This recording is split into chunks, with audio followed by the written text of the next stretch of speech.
तो hello guys, welcome back to our channel Ponder Hub. दोस्तों, कहीं ना कहीं आप लोगों को लो वैल्यू कंटेंट का एरर आ जा रहा है। मेरे पास कई सारे डीएम्स आए जिन पे मोस्ट ऑफ द लोगों की यही प्रॉब्लम है कि सर लो वैल्यू कंटेंट का एरर आ रहा है। कैसे फिक्स करेंगे? तो इसको फिक्स करने के मैंने कुल 5 पॉइंट मैं आपको आज बताऊंगा। अगर इन क्राइटेरिया को आप लोगों ने फुलफिल कर लिया तो आपको जो एडिशंस पे लो वैल्यू कंटेंट का एरर है वह फिक्स हो जाएगा। मेक श्योर जो सारे पॉइंट्स हैं उनको आपको ध्यान से समझना होगा।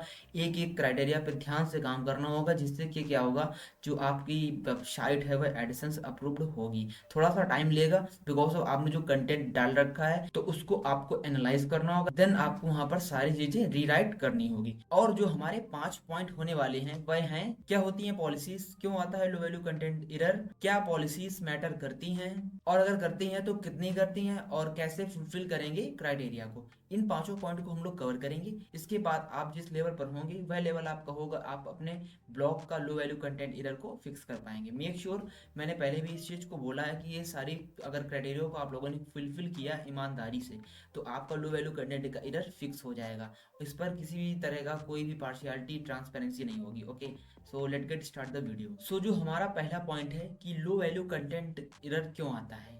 यह क्यों आता है, जब आप लोग क्या करते हैं कि आप लोग यूट्यूब पर जाते हैं, कई सारे यूट्यूबर्स का जब आप लोग वीडियो देख लेते हैं कि how to make a blog, how to create a blog, और आप लोग वहाँ से थोड़ा सा मोटिवेट होने के बाद आप अपने ब्लॉग को स्टार्ट कर देते हैं। वहाँ पर आप लोगों ने एक वीडियो को देखा और सारी चीज़ों को एनालाइज करी तो आपको लगा कि हाँ मैं कंटेंट लिख सकता हूँ। ठीक है, और इसी चक्कर पे आप लोग क्या करते हैं कि अपने ब्लॉग को स्टार्ट कर देते हैं और कंटेंट लिखना आप शुरू कर देते हैं। देन क्या होता है कि जब आप लोग कंटेंट लिखते हैं तो उस पर कई सारे फैक्टर्स होते हैं, जैसे कि टाइटल, सब headings, heading, body, then links और एसईओ। कई सारे क्राइटेरियाज होते हैं, इनको आपको फुलफिल करना होता है। ठीक है, अब आप लोग फुलफिल कैसे करेंगे? आपको पता होगा एक प्लगइन है रैंक मैथ, आप लोग इसका यूज करते हैं उसको फुलफिल करने के लिए। अब आप लोग बोलेंगे कि ये सब तो मुझे पता है, मैं सारी चीजों को फुलफिल करता भी हूँ। ठीक है, पॉइंट यहाँ पर क्या है कि आप लोग फुलफिल तो करते हैं बट जो आपके ब्लॉग का जो टोन होती है, जो ग्रामर मिस्टेक्स होती हैं, ये सारी फिक्स नहीं होती हैं। आपको लगता है कि हाँ सारा म्यूचुअल है, सारा फिक्स है, आपका जो कंटेंट है टोटली मोनेटाइज्ड है। और लो वैल्यू कंटेंट मतलब कि आपका जो कंटेंट है वो स्टैंडर्ड कंटेंट है, सारी पॉलिसीज को फॉलो कर रहा है। ठीक है, अब जब आप कंटेंट को लिखें तो जब आप कहीं से भी कंटेंट को उठाएं तो एज इट इज उसको पैराफ्रेजर का यूज करके पैराफ्रेज करके अपने कंटेंट पे पेस्ट नहीं करना है। आपको एक बार उसकी लैंग्वेज को समझना है, टोन को समझना है, उसका फ्लो क्या है, बताने का तरीका क्या है। इन सारी चीजों को एनालाइज करने के बाद ही ब्लॉग पर उस चीज को पुट करें। इससे क्या होगा, जो आपके ब्लॉग का फ्लो है वो इनलाइन होगा, किसी भी तरह का इसमें कोई अदर टोन नहीं होगी। एक फ्लो होगा, जैसे कि कोई मैं आपसे जैसे बात कर रहा हूँ, आप हमसे जैसे बात कर रहे हैं, एक टोन पे सारी बातें होंगी। ये भी मैटर करता है। ठीक है, तो ये हमारा हो गया पहला पॉइंट कि क्यों आता है लो वैल्यू कंटेंट का एरर। ये सारे फैक्टर्स होते हैं जो अगर फुलफिल नहीं होंगे तो आपके कंटेंट का आपका कंटेंट लो वैल्यू कंटेंट हो जाता है। और जो गूगल एडसेंस पर जब आप सबमिट करते हैं तो आपकी वेबसाइट पे लो वैल्यू कंटेंट का एरर आता है। अब हमारा जो दूसरा पॉइंट है वह है कि क्या होता है लो वैल्यू कंटेंट का एरर। इसका केवल एक ही आंसर है, जब आप अपने ब्लॉग पर कंटेंट को पब्लिश करते हैं तो जब जो उसकी वैल्यू है, जो आपने वहाँ पर बॉडी पे जो आपने लाइनें लिखी हैं, जो पैराग्राफ्स लिखे हैं, वह कितने ऑथराइज्ड हैं। आपने उस कंटेंट को कहाँ से लिया है। ऐसा तो है नहीं कि आपने कहीं से कंटेंट को बना दिया या फिर आपने कोई रिसर्च करी है। आप उसका एक जब आप सोर्स देंगे तो जो वह कंटेंट होगा वह ऑथराइज कंटेंट होगा। इसे ही बोलते हैं लो वैल्यू कंटेंट। होता क्या है, जब आप इन सारी चीज़ों को फुलफिल कर देंगे तो गूगल को लगेगा कि एक ऑथराइज कंटेंट है, तब आपके पास ये एरर नहीं आएगा। तो ये होता है कि होता क्या है लो वैल्यू कंटेंट का एरर, तो इसको भी आप इस तरीके से फिक्स कर पाएंगे। तो आपको वहाँ पर एक सोर्स का लिंक देना है, और ये नहीं सोचना है कि मैं अगर ब्लॉग पे इस सोर्स का लिंक दे दूंगा तो जो मेरा ट्रैफिक है उधर उसकी वेबसाइट पे चला जाएगा और उसका ट्रैफिक मेरी वेबसाइट पर आएगा। इससे क्या होगा कि आपके ब्लॉग पर एक लिंक जनरेट होगा, तो ये आपके लिए ही अच्छा होगा। और अब हमारा है तीसरा पॉइंट कि क्या पॉलिसीज मैटर करती हैं।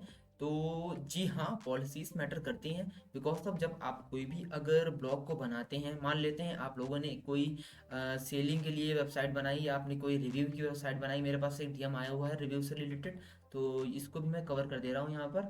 तो जैसे आपने एक रिव्यू की वेबसाइट बनाई है, तो आपको क्या करना है, जो आपने पॉलिसीज़ वहाँ पर लिखी हैं, तो आप एक बार क्या करें कि आप डिफरेंट डिफरेंट वेबसाइट पे जाएँ, उनकी पॉलिसीज़ को देखें कि उन लोगों ने पॉलिसीज़ पर क्या लिख रखा है, क्या वहाँ पर उन लोगों ने मेंशन किया है, सारी चीज़ों को एक बार रीड करें।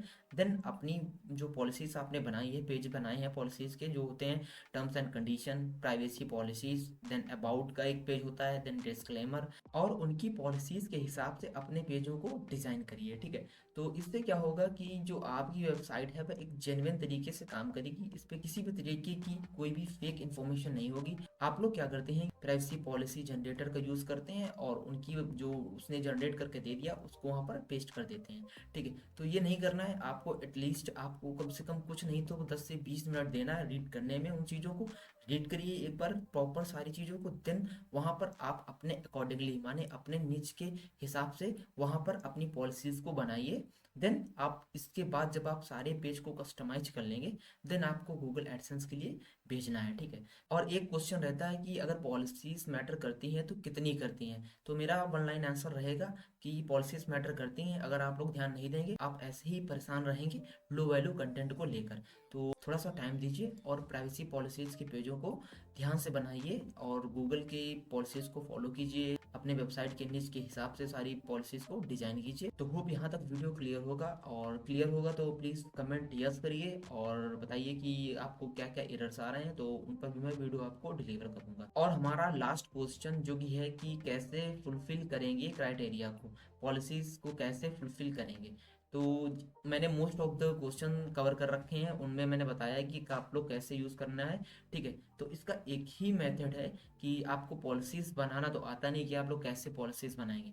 मान लेते हैं आपका कोई ब्लॉग टेक्नोलॉजी से रिलेटेड है, तो आप क्या करेंगे कि किसी भी टेक्नोलॉजी बेस्ड ब्लॉग पर जाएंगे, उसकी प्राइवेसी और पॉलिसीज़ पेज को ओपन करेंगे, उसके अकॉर्डिंगली आप अपनी प्राइवेसी पॉलिसीज़ को बनाएंगे। फर्स्ट ऑफ ऑल आपको क्या करना है कि गूगल पे सर्च करना है कि प्राइवेसी पॉलिसी जनरेटर, वहाँ पर आपको अपनी वेबसाइट का सारा नेम देना है।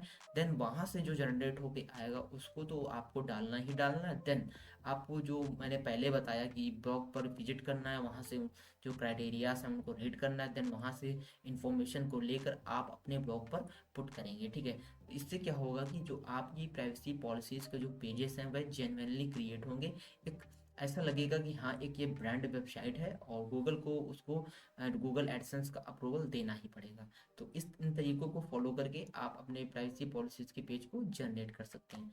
तो होप ये 5 पॉइंट आपके लिए इन्फॉर्मेटिव होंगे, और अगर इन्फॉर्मेटिव हैं तो प्लीज़ यस कमेंट करें। अगर वीडियो अच्छी लगी हो तो चैनल को सब्सक्राइब कर लें, वीडियो को लाइक कर दें। ऐसे ही इन्फॉर्मेटिव वीडियो मैं आपके लिए लाता रहता हूँ। मिलते हैं नेक्स्ट वीडियो में, तब तक के लिए बाय बाय।